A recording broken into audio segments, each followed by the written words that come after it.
بسم الله الرحمن الرحيم اللهم صل على سيدنا محمد وعلى آله وصحبه أجمعين لا حول ولا قوة إلا بالله العلي العظيم ربنا آتنا في الدنيا حسنة وفي الآخرة حسنة وقنا عذاب النار. The author rahimahullah begins his book by starting with the section of Babu Nawaqid al-Wudu by talking about the things that nullify wudu. At the beginning of his book, he starts with the word i'lam. In other words, he's saying know that, meaning know everything that I'm about to mention from the beginning of the book to the end of the book. And the reason why he uses the order or the command i'lam, meaning to know, is because everything that he's going to mention in this book is what we call fard ayn. Fard ayn, meaning that everything that he mentions in this book is fard ayn, meaning that it is an individual obligation, meaning that it is an individual obligation on every sound Muslim, meaning every Muslim that is responsible according to the Sharia to act accordingly, which refers to anybody who has reached the age of purity and possesses sound intellect. So, since we are all mukallaf, then it is necessary that we know what is written in this book in order to carry out our acts of worship completely and soundly. So, that's why the author starts the book with i'lam. Then he makes a dua for the reader. And he says, وَافَقَكَ اللَّهُ ta'ala. And may Allah give you tawfiq. And what we mean by the meaning of the word tawfiq when it's used, it means, when we say that Allah gives you tawfiq, it means that Allah has created for you the ability to worship Him. So that's what it means by tawfiq. May Allah give you the tawfiq. May Allah give you the ability to worship Him and be in obedience to Him. So the author is going to go on to start talking about the things that nullify wudu by separating them into two categories. We can generally separate the things that nullify wudu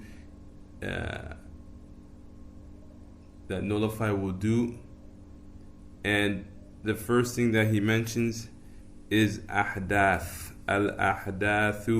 Al-ahdath are the things that nullify wudu directly, meaning that they are the primary cause for the nullifying of wudu.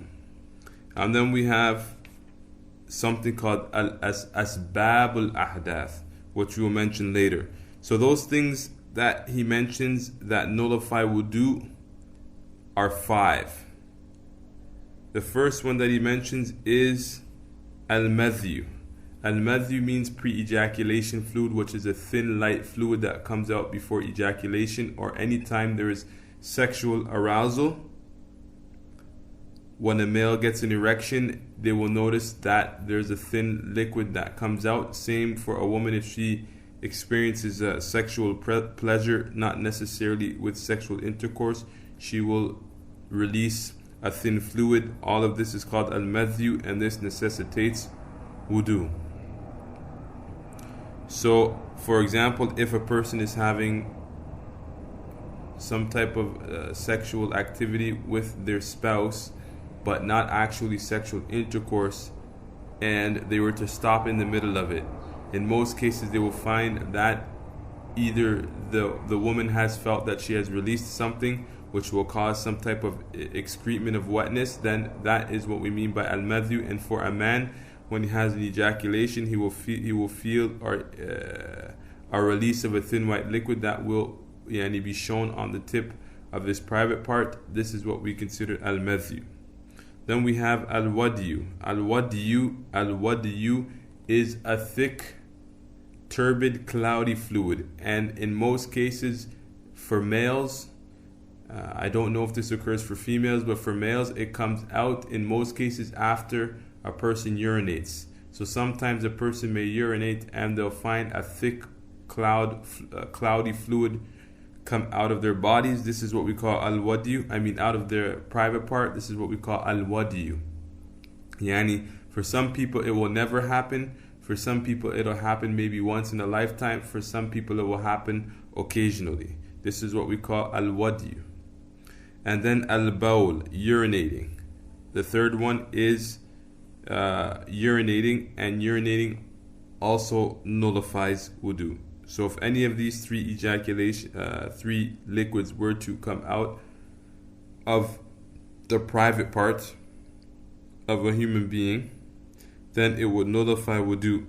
These three that we mentioned come from the front end,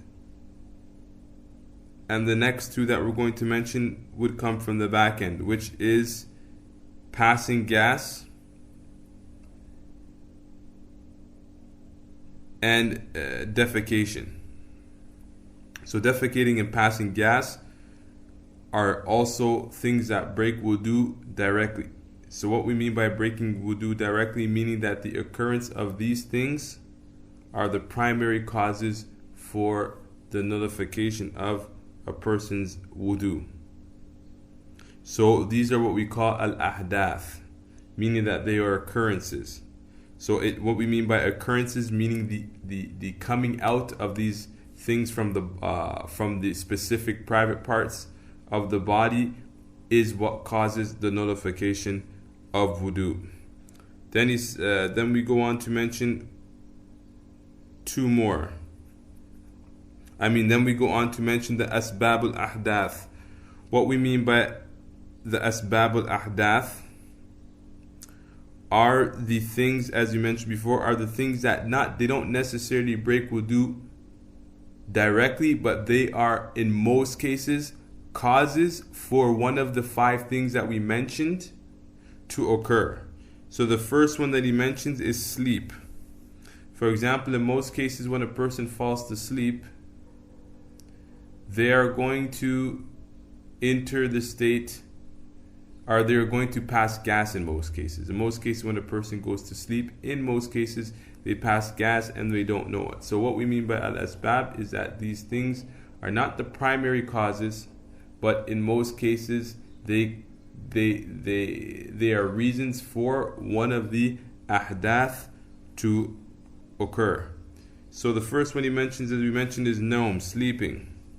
And everybody must know that in our madhab we can separate sleeping into 4 different categories.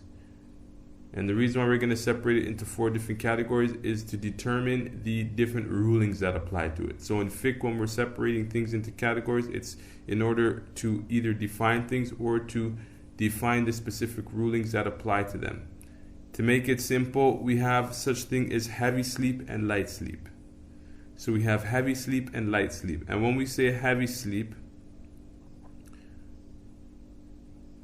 we can define heavy sleep as the type of sleep that if a person were in it, he wouldn't feel or wouldn't be aware when somebody is walking past him back and forth. That's how some of the ulama define it. Some of the ulama define it as if a person is snoring. Some of the ulama define it as if somebody was to call him with a normal speaking voice and he didn't reply, that would be considered deep sleep. Others define it as if a person was in a state of sleep that if an object was to fall from his hand and it didn't wake him up, or he wasn't aware that he dropped it, then he's in a deep sleep, or he's in a heavy sleep. Yani thaqil means heavy sleep. So these are the different type of ways that you can tell whether a person is in a deep sleep or not. So the ruling of deep sleep, which we will cover first, we can split it into 2 categories as well. Deep sleep that is long and deep sleep that is short. In both cases, according to our school, as long as the sleeping is deep, it doesn't matter whether it's long or short. The rule will be the same, and the rule is that it's obligatory for them to make wudu. So as long as it's heavy or deep, doesn't matter if the sleep is long or short, it is obligatory for them to make wudu. Now we're going to move on to the other sleep, which we call qasir, which means short sleep. And short sleep is the opposite of heavy sleep. I mean, not short sleep, I should say light sleep, using the word khafif. Light sleep is the opposite of heavy sleep, meaning that if one of the things that we mentioned occurred and a person was to wake up, for example, if somebody was walking back and forth of a person who was sleeping, he was to wake up, or you were to call his name with a normal speaking voice and he was to wake up, or he dropped something out of his hand and he were to wake up, then that would be considered light sleep. If the light sleep is short, then his wudu will not be nullified. Although it is mustahab, although it's recommended or virtuous for him to make wudu, as long as wudu is light and it is short, his wudu will not be broken. But if it is light and it is long, then his wudu will be broken, because in most cases his intelligence or his awakeness will have been gone, even if it's only light sleep, because it's long. So if we were to check out these categories, we'd see that there's 4 scenarios. Under one scenario, it's not obligatory for him to make wudu, because his wudu will not be nullified, although it is mustahab for him to make wudu. Now the question will arise, how do we define the difference between long and short? According to the Malikiyah, we would go back to urf. According back to urf, we mean what we would generally call long or generally what we would call short. So if a person was sleeping to the point that a person would say you're sleeping for a long time, we would call that long sleep. And if a person was to say, oh yeah, you're only sleeping for a couple minutes and you were napping, that would be considered short. So there's no actual time limit or duration for us to say long or to say short. So it goes back to customs. Then the author is going to move on to talk about some other things that nullify wudu, which come under asbab, which is called zawal al-aqli, the things which remove the awakenness of a person.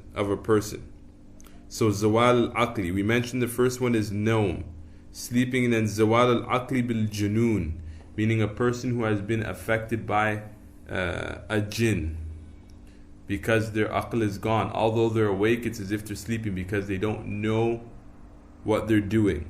So if a person was affected by a jinn, after that jinn were to be removed, then it would be it becomes obligatory for them to make wudu, because their wudu is nullified. Then wal ighma'u, fainting. If a person were to faint, then in that case it is also recommended, it is also obligatory for a person to make wudu. Was sukri, and drunkenness. If a person were to become drunk, and what do we mean by become drunk? Meaning a person who reaches the level of drunkenness to the point that he doesn't even know what he's saying, or he doesn't know the difference between fear and harm. For example, when a person gets drunk, when a person's not drunk, he wouldn't fight 1 or 2 people, but when he's drunk, if 10 men were to surround him, he would ask all of them if they want to fight. This person, although he's awake, it's as if he lost this state of awakeness, because his awareness of safety is absolutely gone. Or for example, a person who is just talking a bunch of nonsense, he doesn't really know what he's saying, he's just speaking, then this would be considered drunkenness, and a person in this case, after sobering, would be obligated to make wudu in order to pray. So these things nullify wudu because they are like sleeping. So But the ulama recognize that although they're like sleeping, in reality they are more severe than sleeping, because the person who sleeps, it usually only lasts for a short period of time, and it is easier for a person to wake up out of that state. Whereas when a person's fainting, that's not the case. Or when a person's drunk, they don't snap out of that state easy. So a person who's sleeping, although he's sleeping, if you were to yell or you were to hit him, they would snap out of that state easier. But in terms of a person who's affected by a jinn, or who has fainted, or who is impaired, snapping out of that state is more difficult.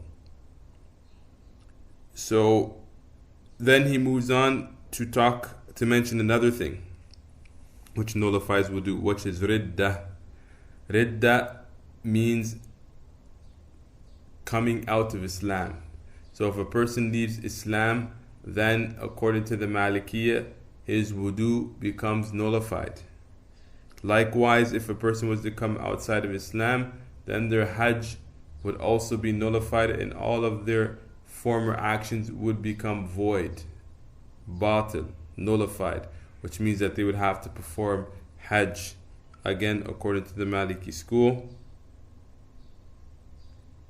Another thing in our school which nullifies wudu is shak fil hadath, having doubt about whether or not a person is in the state of wudu. In all the other schools, at least in the Hanafi school, if a person has doubt about his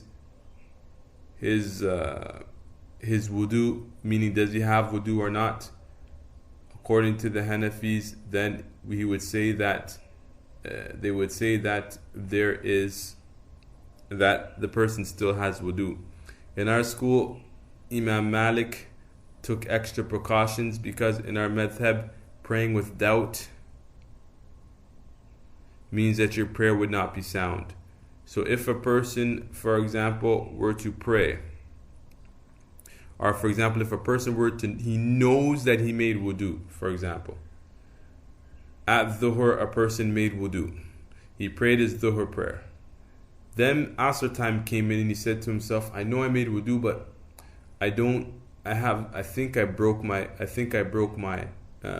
I broke it, or I'm not sure if I broke it or not, man. Shak means he's 50-50. Something's telling him that he did break it, something's telling him that he didn't break it. If he has shak, then in our madhab it's obligatory for him to make wudu. Then we have the other scenario, a person who's certain that he has nullified his wudu. He's certain, 100% certain that his wudu is nullified, but he has doubt, did I make it or not? For example, he's saying, I think I made wudu, but at the same time he has the same idea that he didn't make wudu. In this case, in the Maliki madhab, it's obligatory for him to make wudu. A third scenario, a person knows that he made wudu and he knows that he broke wudu, but he's not sure which one occurred first. For example, he's not sure which one occurred first. Did I break wudu before, did I do one of the nullifiers before I made wudu, or did I do it after I made wudu? In this case, in this scenario as well, it is also obligatory for a person to for a person to make wudu, because his wudu will be nullified in this case. From the next thing that he's going to mention is the touching of the penis. Alright? So for a male to touch his own private part nullifies wudu. And we will talk later about the issue of a woman touching her private part.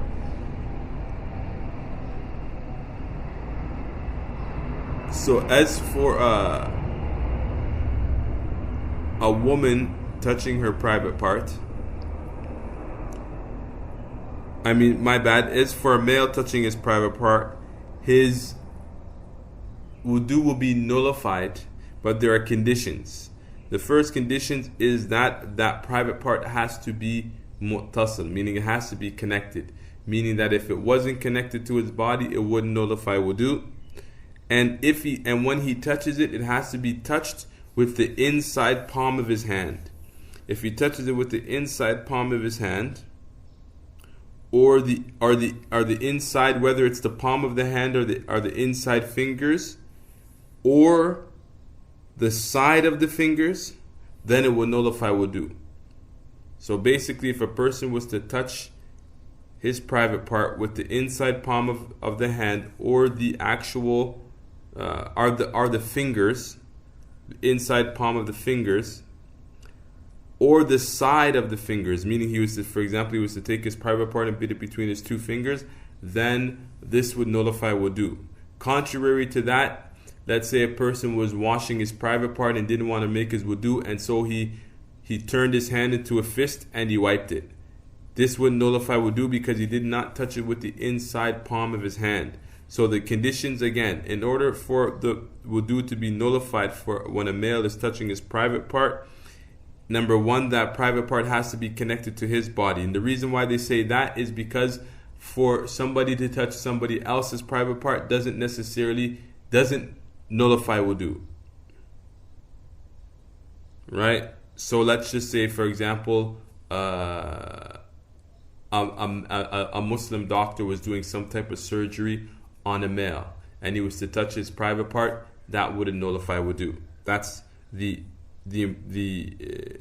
breakdown of what it means that it has to be connected to his own body. And the second one is that it has to be touched with the palm of the hand, the inside palm of the hand, or the inside of the fingers, or the side of the fingers. So as long as all these conditions are here, then a person's wudu will be nullified. And I gave an example that of the contrary to it not being nullified would be to make a fist. Like a person was to make a fist and he was to touch and he wash his private part, then his wudu wouldn't be nullified because he did not touch it with the inside palm of his hand or the inside palm of his fingers. Now the ulama covered the question of what if a person has a sixth finger. Some people are born with a sixth finger. Does that nullify wudu? Yes or no? The ulama said that if a person has ihsas with that sixth finger, what do we mean by ihsas? Meaning that next finger has feeling. Meaning that if he were to move his other five fingers, he can move the other finger. Or basically this other finger, this extra finger operates like a finger. If it doesn't operate like a finger, then it's going to be considered a piece of skin, and that doesn't nullify wudu.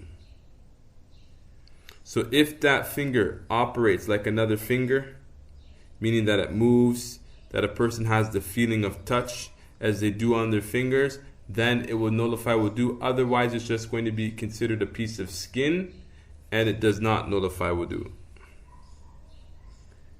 Then we have touching. Touching in our school also breaks wudu. And what do we mean by touching? We mean touching the opposite sex. Touching the opposite sex nullifies wudu. But the touching of the opposite sex is touching somebody who in most cases ladha can be found. And what do they mean by that? Like a person who touches his wife, or touches a female that's not his mahram. But in terms of a female that's not his mahram, that is his mahram, like his mother and his sister, the rule doesn't apply. This rule of touching applies to the wife and a non-mahram. Because in most cases, this is where a person will find shahwa, will find sexual desire, if touching. So in our madhab, there's a basic principle which makes it easy. As long as if a person experiences either any type of sexual desire, and what do we mean by sexual desire? The fact that upon touching the person becomes inclined to that person. That is considered sexual desire. It doesn't mean that when a person touches a person, they're thinking about sexual intercourse. It means that they have any type of physical inclination towards the opposite sex, whether in thought or in action. Then this would nullify a person's wudu, or the person intended to seek ladha. It doesn't matter if he found it or not. So for example, the person went and touched his wife or touched somebody of the opposite sex intending to seek desire. So whether he finds it or not, his intention is enough to nullify his wudu. So to clarify this, as long as a person finds ladha or he intends it, then his wudu will be nullified. Example of a person who felt ladha. For example, let's say a person was walking in a place that was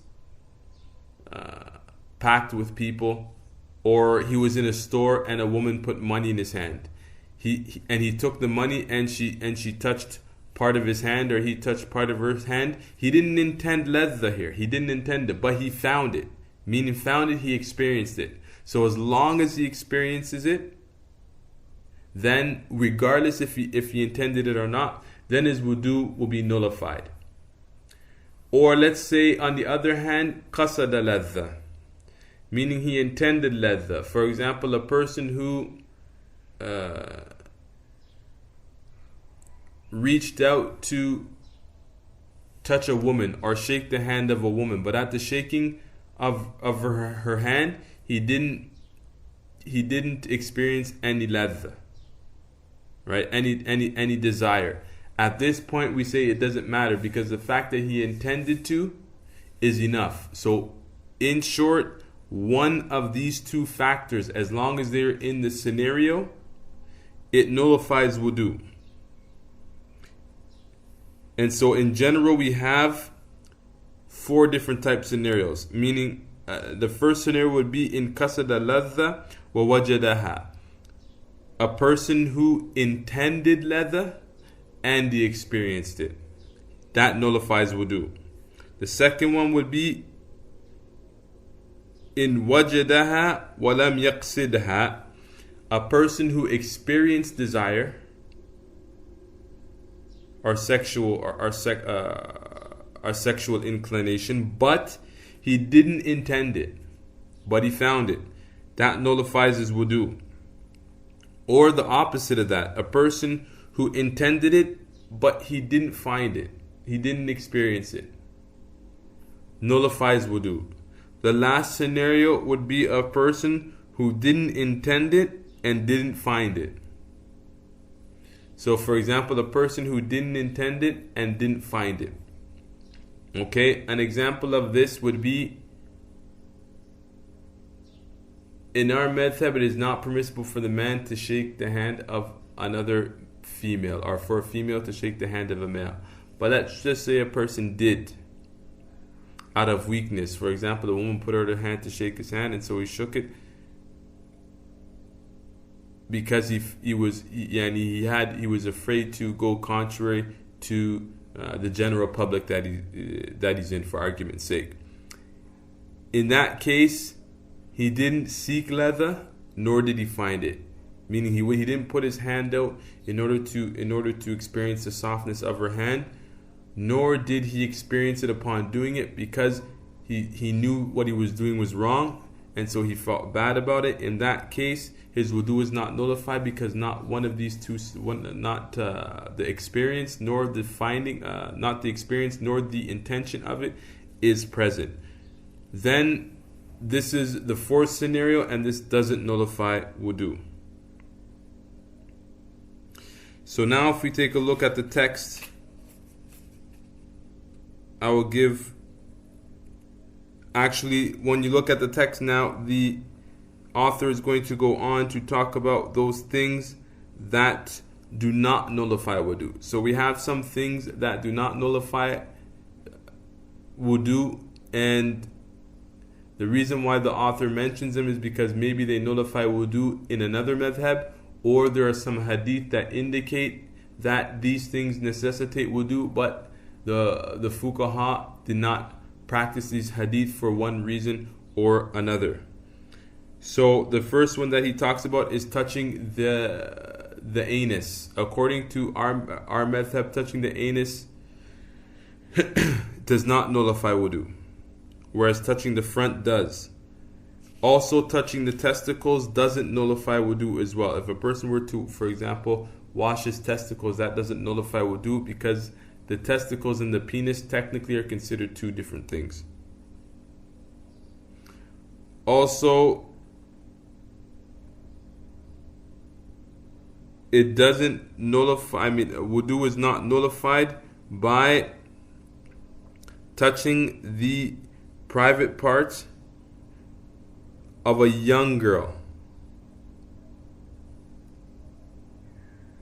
For example, if a person, what do you mean by young girl? A girl before the age of bulugh. For example, before the age of puberty, or maybe even younger than that. For example, a person who is cleaning a young girl's diaper, for example, or a young girl's wound if he's a doctor, then in that case, that wouldn't nullify his wudu, because in most cases, a person doesn't find desire in touching young girls, a'udhu billah. So that doesn't nullify wudu. Also, vomiting in our madhab, where I think, contrary to the Hanafi school, vomiting doesn't nullify wudu as well. Also, eating camel meat doesn't nullify wudu, because there's a hadith that indicates that eating camel meat nullifies wudu, but the fuqaha of the Malikiyah held that the meaning of that hadith was, what they meant by wudu here was the language, the linguistic meaning of wudu, which just means to wash your hands. And hijama, hijama and fast are pretty much doing the same thing, which means cupping. Doing cupping doesn't nullify wudu as well. If a person does cupping and blood comes out of his body, that doesn't nullify wudu as well. Also, he mentions that laughing in prayer, وَلَا بِقَهْقَهَةٍ فِي صَلَاةٍ, doesn't nullify prayer as well. Whereas in some madhabs it nullifies prayer, but in our madhab it doesn't nullify prayer. It doesn't nullify wudu. Although it nullifies prayer, it doesn't nullify wudu. And then he mentions وَلَا بِمَسِ إِمْرَأَةٍ فَرْجَهَا, and a woman touching her private part doesn't nullify wudu as well, according to the sound position. And he says وَقِيلَ إِنْ أَلْطَفَتْ فَعَلَيْهَا الْوُدُوء وَاللَّهُ أَعْلَمُ.